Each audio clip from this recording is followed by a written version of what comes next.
ಸ್ನೇಹಿತರೆ, ನಾನು ನಮ್ಮ ಅಧ್ಯಕ್ಷರು ಹೇಳಿದಾಗೆ ತಮ್ಮೆಲ್ಲರನ್ನ ಮತ್ತೊಮ್ಮೆ ಈ ಪತ್ರಿಕಾಗೋಷ್ಠಿಗೆ ಸ್ವಾಗತ ಮಾಡ್ತಾ, ಈಗಾಗಲೇ ಸಾಕಷ್ಟು ಚರ್ಚೆಗೆ ಒಳಗಾಗಿರುವ ವಿಚಾರ ರಾಮ ಮಂದಿರದ ಭಕ್ತರ ದೇಣಿಗೆ ಕಳವು ವಿಚಾರ. ಇಡೀ ದೇಶದಲ್ಲಿ ಎಲ್ಲ ವಲಯಗಳ ಜನರನ್ನು ಚಿಂತೆಗೀಡು ಮಾಡಿರುವ ಮತ್ತು ಚರ್ಚೆಗೆ ಈಡು ಮಾಡಿರುವ ಸಂಗತಿ. ಸುಮಾರು 84% ಹಿಂದೂಗಳ ಭಕ್ತಿಯ ಅಸ್ಮಿತೆ ರಾಮ ಮಂದಿರ. ಈ ಭಕ್ತಿಯ ಅಸ್ಮಿತೆಯನ್ನು ಕಳ್ಳತನಕ್ಕೆ ಈಡು ಮಾಡಿರುವ ಟ್ರಸ್ಟಿನ ಸದಸ್ಯರುಗಳ ಮೇಲೆ ಕ್ರಮ ತಗೊಳ್ಬೇಕು ಅಂತ ಅನ್ನೋದು ಒಂದು ಸಾಮಾನ್ಯವಾದ ಬೇಡಿಕೆ. ಎಲ್ಲರೂ ಅದನ್ನು ಕೇಳಿದ್ದಾರೆ. ಆದರೆ ಬಹಳ ಆಶ್ಚರ್ಯಕರವಾದ ಸಂಗತಿ ಅಂದರೆ, ದೇಶದ ಪ್ರಧಾನಮಂತ್ರಿಗಳು ಎಲ್ಲ ವಿಚಾರಗಳಿಗೆ ಸಾಮಾನ್ಯವಾಗಿ ಪ್ರತಿಕ್ರಿಯೆ ಮಾಡ್ತಕ್ಕಂಥ ಗೃಹ ಮಂತ್ರಿಗಳು ಈವರೆಗೆ ಒಂದೇ ಒಂದು ಸಣ್ಣ ಅಭಿಪ್ರಾಯವನ್ನು ಕೂಡ ಸೂಚಿಸಿಲ್ಲ. ಯಾಕೆ ಅಂತ ಹೇಳಿ ಇಡೀ ದೇಶದ ಜನ ಆಶ್ಚರ್ಯಚಕಿತರಾಗಿದ್ದಾರೆ. BJPಯವರು ಮನಮೋಹನ್ ಸಿಂಗ್ ಅವರು ಪ್ರಧಾನಮಂತ್ರಿ ಆಗಿದ್ದಾಗ ಮೌನಿ ಪ್ರಧಾನಿ ಅಂತ ಅವರನ್ನು ಟೀಕೆ ಮಾಡ್ತಾಯಿದ್ರು. ಸುಮಾರು 16 ಪತ್ರಿಕಾಗೋಷ್ಠಿಗಳನ್ನು ಮಾಡಿದ ಪ್ರಧಾನಮಂತ್ರಿಯನ್ನು ಮೌನಿ ಪ್ರಧಾನಿ ಅಂತ ಕರೀತಾ ಇದ್ರು. ಒಂದು ಪತ್ರಿಕಾಗೋಷ್ಠಿಯನ್ನು ಮಾಡದಿರುವ ಪ್ರಧಾನಮಂತ್ರಿಯನ್ನು ವಾಚಾಳಿ ಪ್ರಧಾನಮಂತ್ರಿ ಅಂತ ಕರೀತಾ ಇದ್ದಾರೆ. ನನಗೆ ಆಶ್ಚರ್ಯ ಆಗ್ತಿದೆ. ನಿಜಾರ್ಥದಲ್ಲಿ ಯಾರು ಮೌನಿ ಪ್ರಧಾನಿ ಅಂದರೆ ನರೇಂದ್ರ ಮೋದಿಯವರು. ಅವರು ಮೈಕ್ ಸಿಕ್ಕಿದಾಗ ಮಾತನಾಡುವುದನ್ನು ಬಿಟ್ಟರೆ ಒಬ್ಬರು ಪತ್ರಿಕಾ ಮಾಧ್ಯಮದವರಿಗೆ ಅವರ ಎದುರುಗಡೆ ನಿಂತು ಮಾತನಾಡ್ತಕ್ಕಂಥ ಧೈರ್ಯವನ್ನು ಕಳೆದ 12 ವರ್ಷಗಳಲ್ಲಿ ತೋರಿಸಿಲ್ಲ. ಇದು ಯಾಕೆ ಮಾತನಾಡ್ತಿಲ್ಲ ಅನ್ನೋದನ್ನು ನಾನು ಪ್ರಶ್ನೆ ಮಾಡೋದಕ್ಕೆ ನಾವು ಬಯಸ್ತೇವೆ. ಎರಡನೇದು, RSSನ ಹೊಸಬಾಳೆಯವರು ಈವರೆಗೆ ಪ್ರತಿಕ್ರಿಯೆ ನೀಡಿದ್ದಾರೆ. RSSನ ಹೊಸಬಾಳೆಯವರು, ಬಜರಂಗ ದಳದವರು, VHPಯವರು ಈವರೆಗೆ ಮಾಡಿರುವ ಪ್ರತಿಕ್ರಿಯೆಗಳು ಹಣ ಕಳವಿನ ಬಗೆಗೆ ಮೃದು ಧೋರಣೆಯನ್ನು ತಳೆದಿವೆ. ಅವರು ಅದರ ಬಗ್ಗೆ ಗಂಭೀರವಾಗಿಲ್ಲ. ಇದನ್ನು ದುರುಪಯೋಗ ಮಾಡ್ಕೋಬಾರದು ವಿರೋಧ ಪಕ್ಷಗಳು ಅಂತ ಮಾತನಾಡ್ತಿದ್ದಾರೆಯೇ ಹೊರತು, ಅತ್ಯಂತ ಗಂಭೀರವಾಗಿ ಹಣ ಕಳವು ಆಗಿರ್ತಕ್ಕಂಥ ದೇಶದ ಜನರ ಭಕ್ತಿಯನ್ನೇ ಕಳವು ಮಾಡಿರುವವರ ಮೇಲೆ ತೀವ್ರವಾದ ಪ್ರತಿಕ್ರಿಯೆಯನ್ನು ಈ 3 ಸಂಘಟನೆಗಳು ಎಲ್ಲೂ ಕೂಡ ಹೇಳಿಲ್ಲ. RSSಗೆ ಈ ಹಣದ ಕಳವು ಯಾಕೆ ಮೃದು ಧೋರಣೆಯನ್ನು ತರುವಂತೆ ಮಾಡಿದೆ? ಇದು ನಮ್ಮ ಪ್ರಶ್ನೆ. ಈ ಪ್ರಶ್ನೆಗೆ ಉತ್ತರ ನಮಗೆ ಅನ್ನಿಸ್ತಿದೆ. ಹೊಸಬಾಳೆಯವರ ಮಾತುಗಳನ್ನು ಕೇಳಿದ ಮೇಲೆ RSS ಭ್ರಷ್ಟಾಚಾರದ ವಿರುದ್ಧ ಯಾವತ್ತೂ ಹೋರಾಟ ಮಾಡಿದ ಸಂಘಟನೆ ಅಲ್ಲ. ಭ್ರಷ್ಟಾಚಾರಕ್ಕೆ ಪ್ರೇರೇಪಣೆ ಮಾಡಿದ ಸಂಘಟನೆ ಅದು. ಎಲ್ಲಿಯಾದರೂ ನೀವು ತೀವ್ರ ಭ್ರಷ್ಟಾಚಾರಗಳು ನಡೆದಾಗ RSS ಮುಂದೆ ನಿಂತು ಇದು ದೇಶಕ್ಕೆ ಹಾನಿ, ಇದನ್ನು ಕೊನೆಗೊಳಿಸಬೇಕು ಅಂತ ಹೋರಾಟ ಮಾಡಿದ್ದು ಬಹಳ ಕಡಿಮೆ. ಈ ವಿಚಾರದಲ್ಲಿ, ರಾಮ ಮಂದಿರ ಟ್ರಸ್ಟಿನ ಹಣ ಕಳವಿನ ವಿಚಾರದಲ್ಲಿ ಇಷ್ಟು ದೊಡ್ಡ ಪ್ರಮಾಣದ ಹಣ ಕಳವಾಗಿದೆ. ಯಾವುದೇ ED ಅದಕ್ಕೆ ಬಂದು ಪ್ರತಿಕ್ರಿಯೆ ಮಾಡಿಲ್ಲ, ಕ್ರಮ ತಗೊಂಡಿಲ್ಲ ಈವರೆಗೆ. ಒಂದು 50 ಕೋಟಿ ವ್ಯತ್ಯಾಸ ಆದಾಗ EDಯವರು ಕೂಡಲೇ ಧಾವಿಸಿ ಇಡೀ ಪ್ರಕರಣವನ್ನು ಕೈಗೆತ್ತಿಕೊಂಡಿದ್ದಾರೆ. CBIನವರು ಸುಮೋಟೋ ಕೇಸುಗಳನ್ನು ತಗೊಂಡಿದ್ದಾರೆ. ಆದರೆ 2,000 ಕೋಟಿಯಷ್ಟು ಆಗಿದೆ ಅಂತ ಕೆಲವರು ಹೇಳ್ತಿದ್ದಾರೆ. ನಮ್ಮ ಅಖಿಲ ಭಾರತ ಅಧ್ಯಕ್ಷರು 5,000 ಕೋಟಿ ಆಗಿದೆ ಅಂತ ಹೇಳ್ತಿದ್ದಾರೆ. ಇಷ್ಟೆಲ್ಲ ಇದ್ದಾಗ ಇಷ್ಟು ದೊಡ್ಡ ಪ್ರಮಾಣದ ಹಣ ಕಳವು ಆಗಿರುವ ಪ್ರಕರಣವನ್ನು EDಯವರು, CBIನವರು ಮತ್ತು ಇನ್ಕಮ್ ಟ್ಯಾಕ್ಸ್ನವರು ಈವರೆಗೆ ಅಲ್ಲಿ ಏನೇನು ಲ್ಯಾಪ್ಸಸ್ ಆಗಿದೆ ಆ ಲ್ಯಾಪ್ಸಸ್ಸನ್ನು ಗುರ್ತು ಮಾಡ್ತಕ್ಕಂಥ ಕೆಲಸವನ್ನು ಯಾಕೆ ಮಾಡ್ತಾ ಇಲ್ಲ? Whether the central government has not directed them are on their own, why they have not taken up the case? ಕಾರಣ ಏನು? ಇದು ಈ ದೇಶದ ಜನರಿಗೆ ತಿಳಿಬೇಕು. ದೇವರ ಹೆಸರಿನಲ್ಲಿ ಕೂಡ ಈ ರೀತಿ ಹಣ ಲೂಟಿ ಮಾಡ್ತಕ್ಕಂಥ, ಇಲ್ಲಿಯವರೆಗೆ ಸರ್ಕಾರದಲ್ಲಿ ಲೂಟಿ ಮಾಡಿದ್ದಾಯಿತು BJPಯವರು, ಬಜರಂಗ ದಳದವರು, ವಿಶ್ವ ಹಿಂದೂ ಪರಿಷತ್ನವರು, RSSನವರು. ಈಗ ದೇವರ ಹೆಸರಿನಲ್ಲಿ ಲೂಟಿ ಮಾಡೋಕ್ಕೆ ಪ್ರಯತ್ನ ಮಾಡಿದ್ದಾರಲ್ಲ, ಈ ಪ್ರಯತ್ನಕ್ಕೆ ಸಾರ್ವಜನಿಕರಿಗೆ, ಈ ದೇಶದ ಕೋಟ್ಯಾಂತರ ಭಕ್ತರಿಗೆ ಏನು ಉತ್ತರ ಕೊಡ್ತಾರೆ ಅನ್ನೋದನ್ನು ಹೇಳಬೇಕು. ಆದರೆ ಈವರೆಗೆ ಹೇಳಿರುವ ಉತ್ತರಗಳು ಏನಿದೆ, ಹೊಸಬಾಳೆಯವರ ಮಾತನ್ನು ಕೇಳಿದ್ರೆ ಬಹಳ ನಿರಾಶಾದಾಯಕವಾಗಿದೆ ಮತ್ತು ಅವರು ಇಂಥ ಕಳವಿಗೆ ಬೆಂಬಲವಾಗಿ ನಿಂತಿದ್ದಾರೆ ಅನ್ನೋ ಅಭಿಪ್ರಾಯ ಸಾರ್ವಜನಿಕರಲ್ಲಿ ಮೂಡ್ತದೆ. ಹಾಗಾದರೆ ಏನು ಮಾಡ್ಬೋದಾಗಿತ್ತು?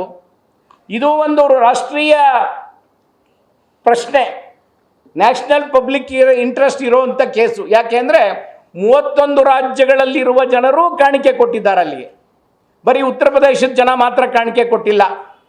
ಆದ್ದರಿಂದ ಇದನ್ನು ಒಂದು SIT ತನಿಖೆ ಮಾಡೋದು ಅಷ್ಟು ಸೂಕ್ತವಾದದ್ದಲ್ಲ ಅಂತ ಕಾಂಗ್ರೆಸ್ ಪಕ್ಷದ ಅಭಿಪ್ರಾಯ. ನಾವು ಹೇಳಿದ್ದೇವೆ, ನೀವು ಸಣ್ಣ ಕೇಸುಗಳನ್ನೆಲ್ಲ CBI ಕೊಡಿ ಅಂತ ಒತ್ತಾಯ ಮಾಡೋವಂಥ BJPಯವರು, ಕರ್ನಾಟಕದ BJP ಅಧ್ಯಕ್ಷರು, ಅದರ ವಿರೋಧ ಪಕ್ಷದ ನಾಯಕರು, ಇವ್ರದ್ದೆಲ್ಲ ನೋಡಿದ್ರೆ ಯಾಕೆ ಇವರು ಈ ರಾಷ್ಟ್ರೀಯ ಮಟ್ಟದ ಕೇಸನ್ನು CBIಗೆ ಕೊಡಿ ಅಂತ ಹೇಳ್ತಾ ಇಲ್ಲ? ಯಾಕೆ CBIಗೆ ಈವರೆಗೆ ಕೊಟ್ಟಿಲ್ಲ? ಈ ಪ್ರಶ್ನೆಗೆ ಕೂಡ ಅವರು ಉತ್ತರವನ್ನು ಕೊಡಬೇಕು. ಕನಿಷ್ಠ ಈ ಪ್ರಕರಣವನ್ನು ಫಾಸ್ಟ್ ಟ್ರ್ಯಾಕ್ ಇನ್ವೆಸ್ಟಿಗೇಷನ್ ಮಾಡಬೇಕಾಗಿತ್ತು. ಫಾಸ್ಟ್ ಟ್ರ್ಯಾಕ್ ಇನ್ವೆಸ್ಟಿಗೇಷನ್ ಮೂಲಕ ಕ್ವಿಕ್ ಆ್ಯಂಡ್ ಟ್ರಾನ್ಸ್ಪರೆಂಟ್ ರಿಸಲ್ಟನ್ನು ಜನರ ಮುಂದೆ ಇಡಬೇಕಾಗಿತ್ತು. ಇದು ತಕ್ಷಣ ಉತ್ತರ ಪ್ರದೇಶದ ಸರ್ಕಾರ ಅಥವಾ ಕೇಂದ್ರ ಸರ್ಕಾರ ಮಾಡಬೇಕಾಗಿರೋ ಕೆಲಸ. ಎರಡನೇದು, ಇಂಡಿಪೆಂಡೆಂಟ್ ಫೋರೆನ್ಸಿಕ್ ಆಡಿಟನ್ನು, ಈ ಡೊನೇಷನ್ಸ್ ಏನು ಕಲೆಕ್ಟ್ ಮಾಡಿದ್ದಾರೆ, ಇನ್ನೂ ನಮ್ಮ ಜನರಿಗೆ ಎಷ್ಟು ಡೊನೇಷನ್ ಬಂದಿದೆ ರಾಮ ಮಂದಿರಕ್ಕೆ ಅನ್ನೋದು ಗೊತ್ತಿಲ್ಲ. ಸಾರ್ವಜನಿಕರು ಯಾರು ಕೊಟ್ಟಿರೋರು ಹೇಳ್ತಿದ್ದಾರೆ, ನಾನು ಇಷ್ಟು ಕೊಟ್ಟಿದ್ದೇನೆ ಅಂತ. 175 kg ಬೆಳ್ಳಿ ಕೊಟ್ಟಿದ್ದೇನೆ ಅಂತ ಒಬ್ರು ಹೇಳ್ಕೊಂಡಿದ್ದಾರೆ. ಅದು ಏನಾಗಿದೆ ಗೊತ್ತಿಲ್ಲ ಅಂತ ಹೇಳ್ಕೊಂಡಿದ್ದಾರೆ. ಆದರೆ ಇದನ್ನು ಸಾರ್ವಜನಿಕರಿಗೆ ಮತ್ತು ಅದರ ನಿಜವಾಗಿ ತಿಳಿಸುವ ಕೆಲಸ ಇವ್ರಿಗೆ ಇರಬೇಕಲ್ವೇ? ಈವರೆಗೆ CCTV ಏನು ಅಲ್ಲಿ ಕವರೇಜ್ ಇದೆ ಅದನ್ನು ಇಂಪ್ರೂವ್ ಮಾಡುವ ಕೆಲಸವನ್ನು ಕೂಡ ಮಾಡಿಲ್ಲ. The first and immediate step could be taken by the trust or by the government. CCTVನ ಡಬಲ್ ಮಾಡಬೇಕು. ಎಲ್ಲ ನಡವಳಿಕೆ, ಅಲ್ಲಿನ ನಡಾವಳಿಗಳು ಸಾರ್ವಜನಿಕರಿಗೆ ಮತ್ತು ದೇಶದ ಮುಂದೆ ಕಾಣೋ ಹಾಗೆ ಇಡಬೇಕು. ಆ CCTV ಕವರೇಜು ಮಾಡಬೇಕಾಗಿದೆ. ಆಮೇಲೆ ಡ್ಯುಯಲ್ ಆಥರೈಸೇಷನ್ ಫಾರ್ ಕೌಂಟಿಂಗ್, ಏನು ಈ ದೇಣಿಗೆಯನ್ನು ಕೌಂಟ್ ಮಾಡೋ ಸಿಸ್ಟಮ್ ಇದೆ, ಇದು ಡ್ಯುಯಲ್ ಆಥರೈಸೇಷನ್ ಮಾಡಬೇಕು. ಡ್ಯುಯಲ್ ಅಕೌಂಟಬಿಲಿಟಿ ಬರಬೇಕು. ಅದು ಬರದೇ ಹೋದರೆ ಈ ದೇಶದ ಜನರಿಗಾಗಲಿ, ಇಷ್ಟು ಸಾವಿರಾರು ಕೋಟಿ ಲೂಟಿ ಹೊಡೆದ ಮೇಲಾಗಲಿ, ಇನ್ನು ಮುಂದೆ ನಮ್ಮ ದೇಣಿಗೆ, ನಮ್ಮ ಭಕ್ತಿಯ ಕಾಣಿಕೆ ಕ್ಷೇಮವಾಗಿ ತಲುಪ್ತದೆ ಅಂತ ಅನ್ನುವ ಭರವಸೆ ಜನರಿಗೆ ಇನ್ನೂ ಬಂದಿಲ್ಲ. ಆಮೇಲೆ ಬಾರ್ಕೋಡ್ ಟ್ರ್ಯಾಕಿಂಗನ್ನು ಯಾಕೆ ಮಾಡ್ತಿಲ್ಲ? ಡಿಜಿಟಲ್ ಇಂಡಿಯಾ ಅಂತ ಕರಿತಾ ಇದ್ದೀವಿ ನಾವು. What is wrong with the government? Barcode tracking ಮಾಡೋಕ್ಕೆ ಏನು ಪ್ರಾಬ್ಲಮ್ ಇದೆ ಅವರಿಗೆ? Digital record of every donation at every stage, why cannot be done?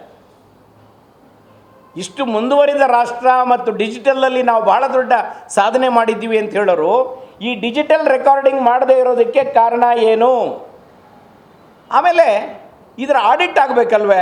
ಸಾವಿರಾರು ಕೋಟಿ ಕಲೆಕ್ಷನ್ ಆಗಿರೋ ಹಣದ ಆಡಿಟನ್ನು ಯಾರು ಕೊಟ್ಟಿದ್ದಾರೆ ಮತ್ತು ಈ ದೇಶದ ಜನರು ಯಾರಿದ್ದಾರೆ, ರಾಮನ ಬಗ್ಗೆ ಭಕ್ತಿ ತೋರಿರೋರು ಯಾರಿದ್ದಾರೆ, ಅವರು ತಿಳ್ಕೊಳ್ಳೋಕ್ಕೋಸ್ಕರ periodic audits by the reputed independent auditors, ಸರ್ಕಾರದ ಆಡಿಟರ್ಸು ಮತ್ತು ಟ್ರಸ್ಟಿನ ಆಡಿಟರ್ಸ್ ಅಲ್ಲ, ಅವರು ಏನು ಆಡಿಟ್ ಮಾಡ್ತಾರೆ ಅಂತ ಅನ್ನೋದು ಈಗಾಗಲೇ ಗೊತ್ತಾಗಿದೆ.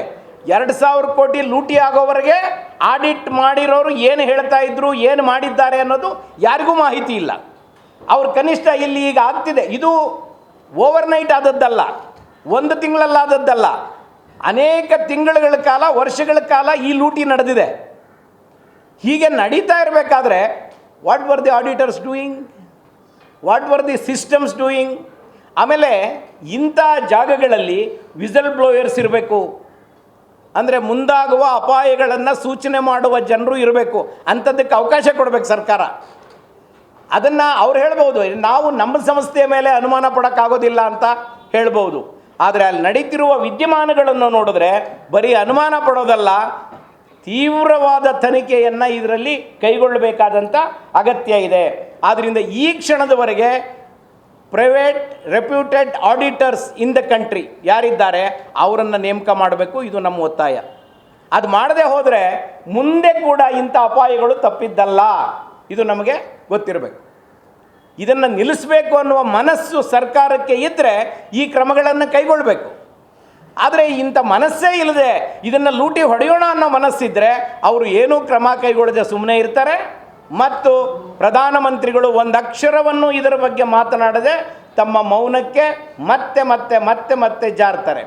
ಇಂಥದ್ದು ಯಾವುದೇ ಪ್ರಕರಣ ಆದರೆ ಪ್ರಧಾನಮಂತ್ರಿಗಳು ಇಲ್ಲ ಮೌನವಾಗಿರ್ತಾರೆ, ಇಲ್ಲ ವಿದೇಶ ಪ್ರಯಾಣ ಮಾಡ್ತಾರೆ. ಇದು ಭಾಳ ಆಶ್ಚರ್ಯಕರವಾದ ಸಂಗತಿ. ಬಹಳ ಮುಖ್ಯವಾದ ಘಟನೆಗಳು ದೇಶದಲ್ಲಿ ನಡೆಯುವಾಗ ಅವ್ರದ್ದು ವಿದೇಶ ಪ್ರಯಾಣದ ಸುದ್ದಿಗಳು ಬರ್ತಾ ಇರ್ತವೆ. ಇಲ್ಲದೇ ಇದ್ದರೆ ಪ್ರಧಾನಮಂತ್ರಿಗಳು ಮಾತಾಡೋದಿಲ್ಲ. ಪರೀಕ್ಷಾ ಪೇ ಚರ್ಚೆ ಭಾಳ ವಾರಗಳ ಕಾಲ ನಡೀತು ವಿದ್ಯಾರ್ಥಿಗಳ ಜೊತೆ. ಪರೀಕ್ಷಾ ಹಗರಣ ನಡೆದಾಗ ವಿದ್ಯಾರ್ಥಿಗಳ ಜೊತೆ ಚರ್ಚೆನೇ ಇಲ್ಲ. ನಿಜವಾದ ಏನು ಬಲಿ ಅವರು 23 ಮಂದಿ ಆತ್ಮಹತ್ಯೆ. ಅದನ್ನು ಆತ್ಮಹತ್ಯೆ ಅಂತ ಕರೀತಾ ಇಲ್ಲ, ನೀವೇ ಕರೆದಿದ್ದೀರಿ. ಸರ್ಕಾರದ ನೇರವಾದ ಮರ್ಡರ್ ಅದು ಅಂತ ಕರೆದಿದ್ದೀರಿ ಪತ್ರಿಕೆಗಳು, ನಾನು ಓದಿರೋ ಪ್ರಕಾರ.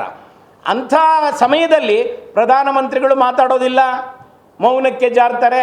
ಅದ್ರ ಬಗ್ಗೆ ಒಂದು ಸೆಂಟೆನ್ಸನ್ನು ಕೂಡ ನಮ್ಮ ಅಧ್ಯಕ್ಷರು ಹೇಳಿದಾಗೆ ಮನ್ ಕಿ ಬಾತಲ್ಲೂ ಮಾತಾಡೋದಿಲ್ಲ, ಬೇರೆ ವಿಚಾರದಲ್ಲೂ ಮಾತಾಡೋದಿಲ್ಲ.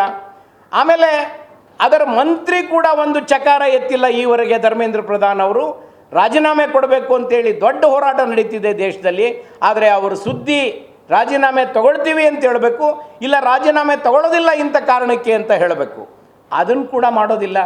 ಅಂದರೆ ಇದು ಯಾವ ರೀತಿಯ ಆಡಳಿತವನ್ನು BJP ಸರ್ಕಾರ ನಡೆಸ್ತಿದೆ ಅನ್ನೋದನ್ನು ನಮ್ಮ ದೇಶದ ಜನರಿಗೆ ಪಾರದರ್ಶಕವಾಗಿ ತಿಳಿಸಬೇಕು. ಮತ್ತು ತಕ್ಷಣವೇ ಫಾಸ್ಟ್ ಟ್ರ್ಯಾಕ್ ಏನು ಇನ್ವೆಸ್ಟಿಗೇಷನ್ನು ಈ ಕೇಸಲ್ಲಿ ಆಗಬೇಕು ಅಂಥೇಳಿ ನಮ್ಮ ಒತ್ತಾಯ ಇದೆ.